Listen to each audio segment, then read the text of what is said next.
नमस्कार, मैं चंद्रशेखर जोशी, देवभूमि टुडे में आपका स्वागत है। उत्तराखंड बनने के बाद भारतीय जनता पार्टी की सरकार में ये पहला मौका है जब किसी मुख्यमंत्री ने 5 साल का कार्यकाल पूरा किया है। वैसे इस प्रदेश में 25-26 साल के दरमियान में 11 मुख्यमंत्री अब तक हो चुके हैं और उनमें से भारतीय जनता पार्टी के 7 मुख्यमंत्री हैं। मुख्यमंत्री पुष्कर सिंह धामी सबसे लंबा कार्यकाल 4 जुलाई 2021 से उत्तराखंड के मुख्यमंत्री के रूप में काबिज हैं और 2022 के विधानसभा चुनाव मुख्यमंत्री पुष्कर सिंह धामी के नेतृत्व में भारतीय जनता पार्टी ने दोबारा अपनी सरकार बनाई। अच्छे बहुमत से पार्टी विधानसभा में आई। भले ही मुख्यमंत्री खटीमा से चुनाव नहीं जीत सके, लेकिन केंद्रीय नेतृत्व ने उन पर विश्वास जताया और एक बार फिर उनको मुख्यमंत्री कंटिन्यू किया। साथ में वो चंपावत विधानसभा क्षेत्र से विधायक हैं और 2 मार्च 2002 से प्रदेश के पहले मुख्यमंत्री नरेंद्र तिवारी ने 7 मार्च 2007 तक कार्यभार संभाला था और वो रिकॉर्ड 9 जुलाई को मौजूदा मुख्यमंत्री तोड़ सकते हैं। 5 साल का कार्यकाल कैसा रहा? यद्यपि सरकार की ओर से जन जन के द्वार जन जन की सरकार को जो दिसंबर जनवरी में वो कार्यक्रम हुआ था, एक बार फिर वो कार्यक्रम इस वक्त किया जा रहा है। वो सेवा पखवाड़े के रूप में लोगों के बीच सरकारी योजनाओं को पहुंचाने का काम हो रहा है और लोगों की समस्याओं को, उनकी असुविधाओं को एड्रेस करने का इस मौके पर काम होगा। हमारे साथ दर्जा मंत्री, उत्तराखंड चाय विकास सलाहकार परिषद के उपाध्यक्ष मुकेश मेहराना साहब हैं। सीधे उनसे ही जानते हैं कि मुख्यमंत्री पुष्कर सिंह धामी को लेकर क्या पार्टी सोचती है। मुकेश जी, सीएम पुष्कर सिंह धामी पहले ऐसे शख्स हैं जिन्होंने भारतीय जनता पार्टी में 5 साल पूरा किया, तो इस पर आप क्या कहना चाहेंगे? धन्यवाद। जैसा कि 4 जुलाई को सबसे लंबे समय तक मुख्य सेवक के तौर पर माननीय मुख्यमंत्री श्री पुष्कर सिंह धामी जी को एक रिकॉर्ड के तौर पर हो चुका है और हम सब चंपावत वासी, क्योंकि ये हमारे यहाँ से विधायक भी हैं,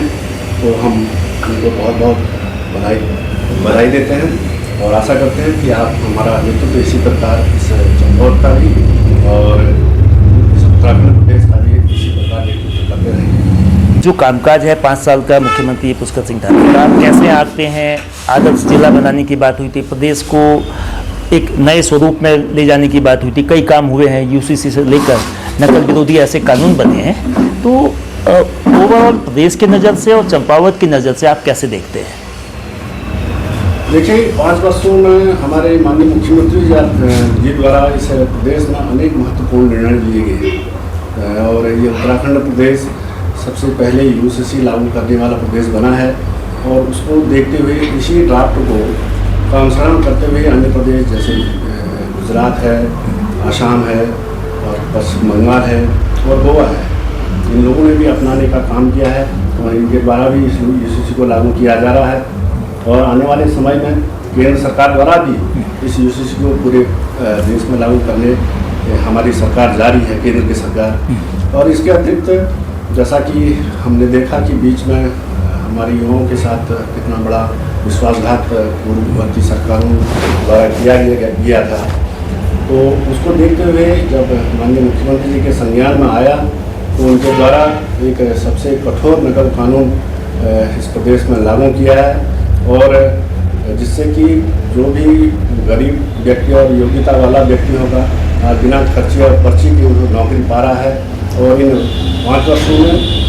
31,000 से ज़्यादा युवाओं को रोजगार देने का काम उनके द्वारा किया गया है। और सबसे जो एक लंबे समय से मांग थी कि इस प्रदेश में सख्त भू कानून बने और माननीय मुख्यमंत्री जी ने सख्त भू कानून इस प्रदेश में लागू किया है, केवल 2 जनपदों को, मैदानी जनपदों को छोड़ के, क्योंकि अनेक उसमें स्थितियाँ होती हैं, क्योंकि औद्योगिक क्षेत्र भी है वो, तो वहाँ पर भू कानून लागू करने से यहाँ पर असर पड़ता है, इसलिए उन दोनों जिलों को छोड़ रखा है। इसके अतिरिक्त 12,000 एकड़ से ज़्यादा जो हमारे इस प्रदेश में बाहरी लोगों द्वारा अतिक्रमण किया जा रहा था, तो उसको लैंड जिहाद जिसे कहते कहते हैं, तो उन अतिक्रमणकारियों से उस ज़मीन को मुक्त करने का काम किया है, जिससे कि हमारी यह देवभूमि है और इसका जो देवतुल्य है वो बना रहा है। इसके अतिरिक्त अनेक कार्य माननीय मुख्यमंत्री जी ने किए हैं। जैसे अगर मैं महिलाओं की बात करूँ तो 30% सरकारी नौकरियों में उनको आरक्षण दिया जा रहा है और 2,65,000 से अधिक लखपत दीदी योजना के द्वारा उनको जोड़ा जा रहा है। अनेक SHG समूह द्वारा महिलाओं को जोड़ने का काम किया जा रहा है। युवाओं की बात करूँ तो युवाओं के लिए जैसे नकल कानून के बारे में तो मैंने बताया, उसके अतिरिक्त हमारे जो यहाँ के युवा हैं उनको अनेक माध्यमों से रोज़गार दिया जा रहा है और जो खेल में रुचि रखते हैं उनको भी आरक्षण देके जो अगर स्टेट लेवल पे या राष्ट्रीय स्तर पर अंतर्राष्ट्रीय स्तर पर अगर वह पदक लाता है तो उनको भी 10% आरक्षण के द्वारा सरकारी नौकरी दी जा रही है। और कृषकों के लिए भी अनेक प्रकार की योजनाएं इस प्रदेश में लागू की गई हैं और जो भी किसानों की आय को दुगना करने का प्रयास हमारी सरकार द्वारा जो वादा है उसको पूरा किया जा रहा है। इसके अतिरिक्त बुजुर्गों के लिए पहले हम देखते थे कि 60 वर्ष की आयु के बाद केवल एक व्यक्ति को ही पेंशन मिलती थी। आज परिवार में अगर दोनों हैं और 60 वर्ष की उम्र उनकी पूरी हो चुकी है तो 1500 रुपये की धनराशि दोनों को दी जा रही है। और इसके अतिरिक्त चाहे वह स्वास्थ्य हो, शिक्षा हो, सड़क हो, उसके अनेकों कार्य हुए हैं और जो भी राज्य और केंद्र की 24 योजनाएं हैं उन योजनाओं को बड़े पारदर्शिता के साथ और जवाबदेही के साथ, जनउपयोगिता के साथ इस प्रदेश में लागू किया गया है। और अगर मैं इस जनपद चंपावत की बात करूं तो इस जनपद चंपावत में 4.5 वर्ष में हमारे माननीय मुख्यमंत्री जी द्वारा अनेक कार्य किए गए हैं। अगर मैं इस चंपावत विधानसभा की बात करूं तो आप लगा लीजिए कि जब बुढ़ापुर से प्रारंभ होती है हमारी विधानसभा, वहाँ सैनिक विश्राम गृह हो, 3,500 करोड़ से अधिक की लागत से सादा कॉरिडोर का कार्य प्रारंभ हो चुका है और 258 करोड़ की लागत से भव्य वहाँ पर रोडवेज राष्ट्रीय स्तर का रोडवेज बस अड्डा बन रहा है। उसके अतिरिक्त कल ही देखा कि 60 करोड़ 20 लाख की लागत से कल ही वहाँ पर भूमि पूजन हुआ है, जो कि एक बहुत बड़ी समस्या थी हमारे उचौली रोड से लेकर खेतखेड़ा और ये अंतिम शारदा स्नान घाट तक का वहाँ जो बीच की ज़मीनें थी उस शारदा के कटाव से बहुत बह रही थी और कल ही उसका शिलान्यास किया है, जिससे कि आने वाले समय में सारी नायक रोड से लेकर खेतखेड़ा से लेकर उचौली रोड तक सारा एरिया कल के दिन वहाँ के लोगों को बहुत राहत मिलने जा रही है। उसके अतिरिक्त वहाँ पर देखिए पूर्णागिरि धाम को मेले को भव्य और जब से सीएम साहब बने तब से लगातार वो खुद उस मेले में आते हैं और उस मेले को भव्य और दिव्य बनाने के लिए पूरा 1 वर्ष चले ऐसी प्रक्रिया उनके द्वारा की जा रही है। वहाँ पर हेलीपोर्ट का भी निर्माण किया जा रहा है और पूर्णागिरि धाम में 4 करोड़ की लागत से पेयजल योजना का निर्माण पूरा हो गया है। उसके अतिरिक्त हमने देखा कि चूका में 650 मीटर का 58 करोड़ की लागत से पुल बन के तैयार हो गया और उसमें आवागमन सुचारू रूप से चलने भी लग गया है। और उसके अंदर अगर इधर को आते हैं तो हम जो हमारा पहाड़ी हिस्सा लगता है सूखीडांग में दोनों तरफ 5 किलोमीटर जो हमारा स्वतंत्रता संग्राम सेनानियों का गांव है, सबसे अधिक स्वतंत्रता संग्राम देने वाला गांव है, वहाँ पर हॉट पिक्चर का कार्य पूरा हो गया उस गांव को जोड़ने के लिए, क्योंकि रोड की स्थिति बहुत ख़राब थी और हमारे स्वतंत्रता संग्राम सेनानियों का जो स्मारक था उसका भव्य और दिव्य निर्माण वहाँ पर प्रारंभ किया गया है। और इसके अतिरिक्त ज्ञानदुरा में जो हमारा धार्मिक पर्यटन और बहुत बाहर के लोगों का भी बहुत बड़ा धाम है, वहाँ भी पेयजल योजना 4 करोड़ की लागत से पहुँचाने का काम किया गया है और अनेक अवस्थापना के कार्य वहाँ पर प्रारंभ हो गए और वहाँ पर 22 किलोमीटर रोड की घोषणा भी की गई है, उसमें भी कार्रवाई अभी गतिमान है। इसके अतिरिक्त उसी जो रोड है हमारी सूखीडांग SDM मोटर मार्ग, जिसके लिए हमने एक हमारे क्षेत्र के लोगों ने बहुत बड़ा संघर्ष किया था, उसमें भी 18 करोड़ की लागत से डामरीकरण का कार्य पूर्ण हो चुका है। और जो दबाव पहले यहाँ चंपावत से लेकर यहाँ बहुत लंबे हमारे सिख पर्यटकों को वहाँ पर जाने के लिए बहुत लंबा रास्ता यहाँ से चंपावत से लोहाघाट से जाना पड़ता था, आज पूरा लगभग 90% जो श्रद्धालु है उसी ने रीठा साहिब को वहाँ से कनेक्ट हो चुका है। इसके अतिरिक्त अगर जो हमारे धामगिरी मोटर मार्ग है उसका डामरीकरण का कार्य पूरा हो गया है और उसके अतिरिक्त जो हमारे चूका वाली जो बंडावत वाली ग्राम पंचायत बूथ है उसमें भी चूका तक 14 किलोमीटर रोड की सर्वे अभी वर्तमान में चल रही है। सुखीडांग वो one destination one district one destination के तहत लिया गया। वहाँ भी पर्यटन अवस्थापना के कार्य अभी वहाँ पर चल रहे हैं। इसके अतिरिक्त अगर तामली मंच की बात करें तो वहाँ पर जो एक बहुत बड़ी समस्या तामली की थी, उसमें 17 करोड़ 20 लाख की लागत से उसका कार्य प्रारंभ हो चुका है, टेंडर हो चुका है। और वहाँ पर दशहरा मेला जो हमारा लगता था उसके लिए भी 80 लाख की लागत से एक बहुत अच्छा अवस्थापना का कार्य वहाँ पूर्ण हो चुका है। इसके अतिरिक्त यहाँ चंपौर से तामली जो 52 किलोमीटर लंबी रोड थी उसमें भी 4.5 करोड़ की लागत से वहाँ पर हॉट मिक्सर का कार्य पूर्ण हो चुका है। और सबसे बड़ा धाम हमारा वहाँ का जो गुरु गोरखनाथ है 2 करोड़ 70 लाख की लागत से उसका कार्य पूर्ण हो चुका है। इसके अतिरिक्त वहाँ पर जो हमारे हरेश्वर तक है वहाँ पर रोड पहुँचाने का कार्य माननीय मुख्यमंत्री जी द्वारा किया गया, उसके लिए भी 9 करोड़ 83 लाख की लागत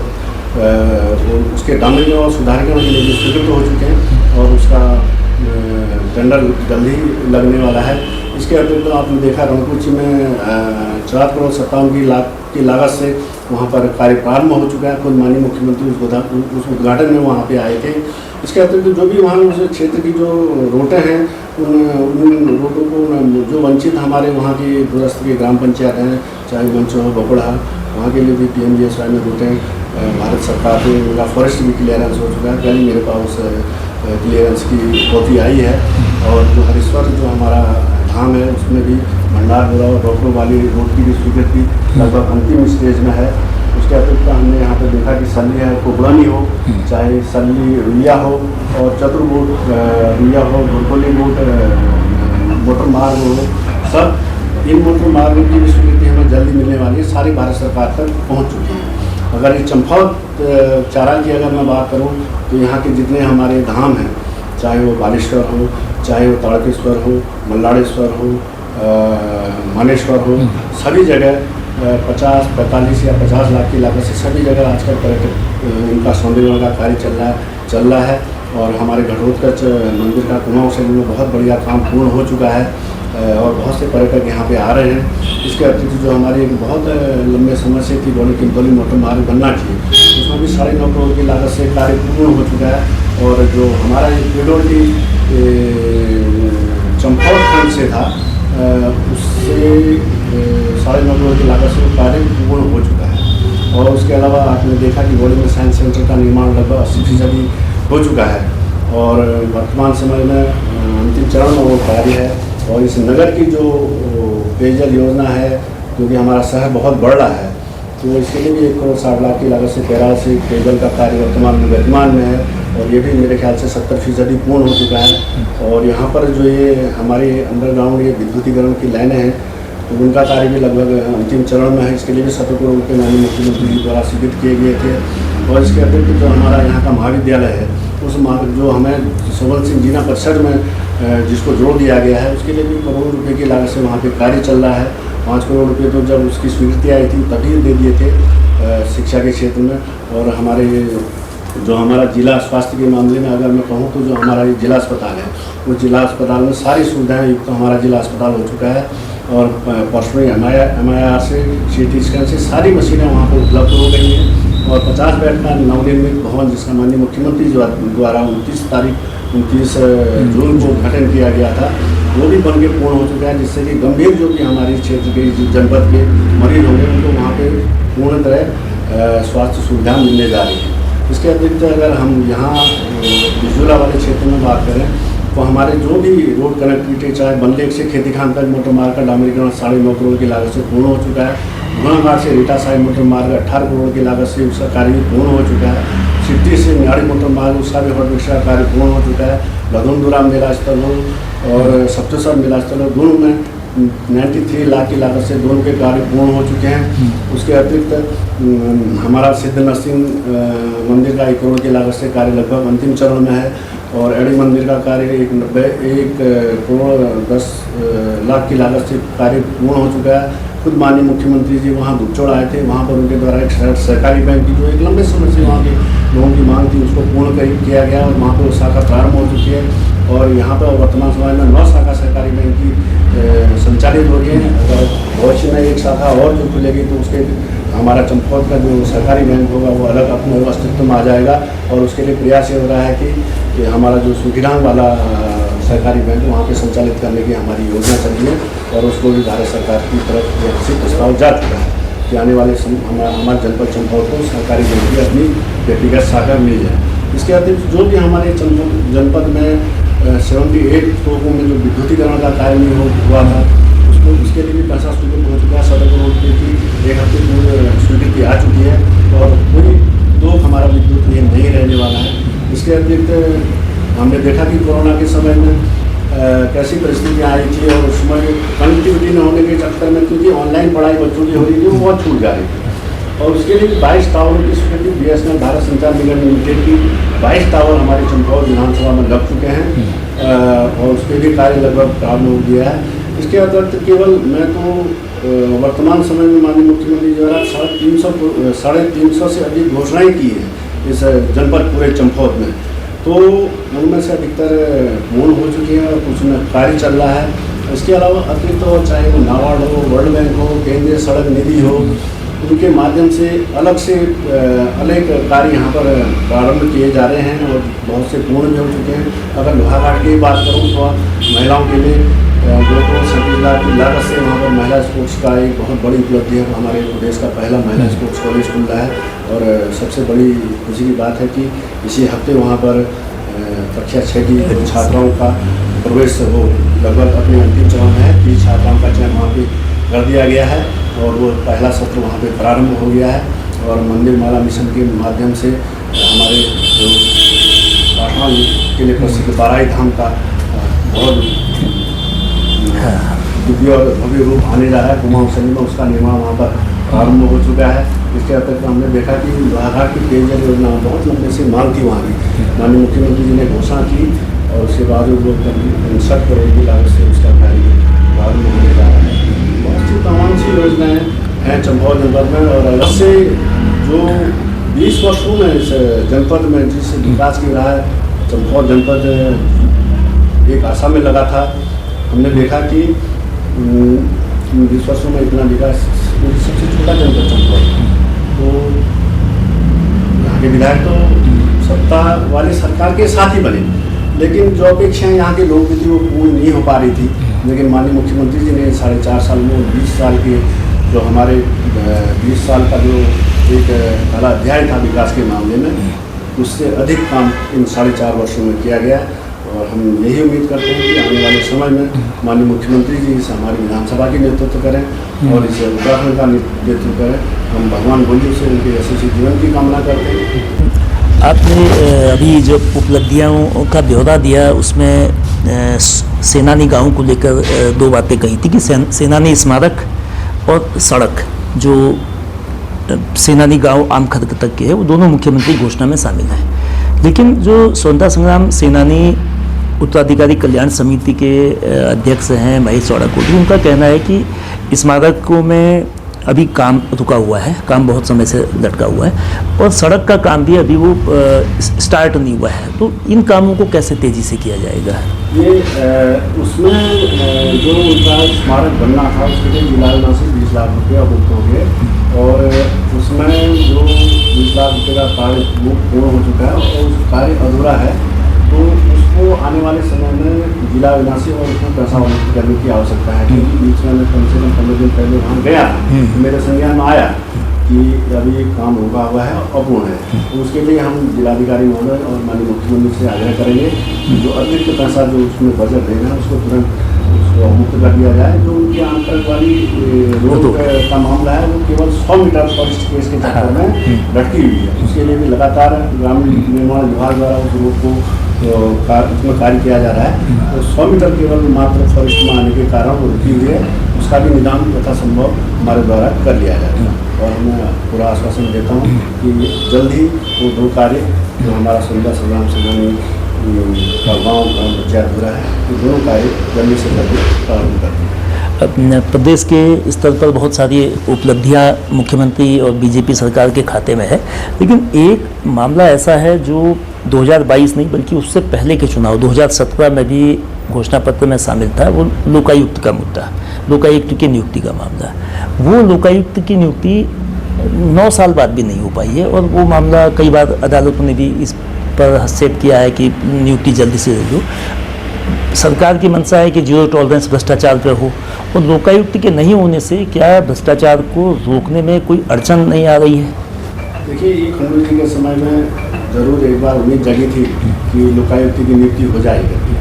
और लगभग सारे लोगों ने यही कहा था, सब कुछ तो करते हैं लेकिन उसकी नियुक्ति कभी हुई नहीं।